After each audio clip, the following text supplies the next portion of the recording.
Tegan Bedford, welcome back. Hi Fred, great to be here. We're talking about additive colours type things, aren't we? Yes, we have touched on colours before. Last time we touched on how to make our own colours without additives. Today I just wanted to go a little bit more into why we don't want the nasty colours. What are the symptoms? How do you know when someone is having colours in their food? Well, that's something that's so difficult for parents to see and for anybody to see, because you do get your typical, your immediate reactions, which can be, you know, your kids have some lollies or some cordial, and then they'll get aggressive and start running around and acting like little psychopaths, and you get that behaviour where they're just being little turds and you can't get them to sleep, and that's normal stuff, normal symptoms. But then there's symptoms that can come up to days afterwards that aren't being linked. It's very, very difficult to understand what that could be from the colours that they've had the 3 days before, and they're a lot more serious than just the bad behaviour. How long do the symptoms last for in the system? They have a lot of these additives, especially colours, have a cumulative effect. So the symptoms can continue until it's removed from the diet altogether. And these symptoms are things like depression, anxiety. They're not good things.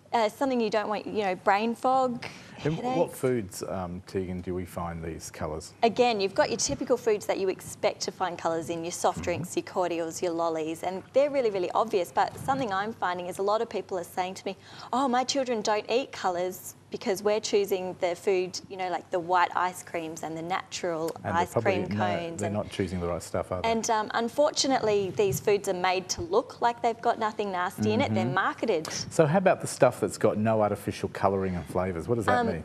Some of that is absolute crap. Like you've got your 5% loophole, which is infuriating. They can still put the products in without having to say they've put the products in if it's carried in on another ingredient, so that can affect it. And also, not all natural food colours are safe. You've got, like cochineal is a good example. That's made from crushed insect bug, dead insects. Oh, lovely. Yeah, it's a red colour. Where do you find that in?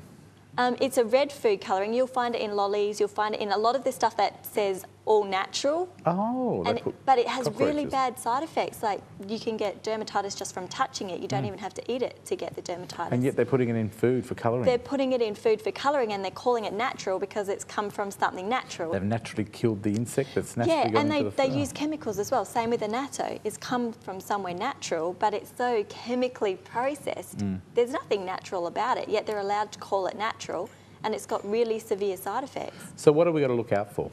You have to read the ingredients list. And I know people are sick of me saying this, but you really do need to read the ingredients lists on everything and get to know your numbers. So these are the numbers that are on items. So when you buy a packet of lollies, they've got those numbers. Where do you find out what they are? Flip it over. Well, I'm actually promoting my free e-course. I always recommend buying the Chemical Maze, the little book. I love that. Almost everyone I know has got that. You can take it with you. But I've also got a free e-course for people who perhaps don't have the money to buy that. You're going to get all the numbers. It's free. You print it out yourself, put it in your pocket, bring it with you. And where do they get that from?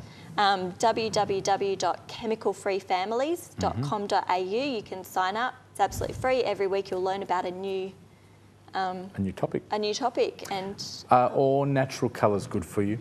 no, they're not. Are you sure? Not all natural. Yeah, we've got the cochineal and the natto that I just said, and there's lots more examples of that.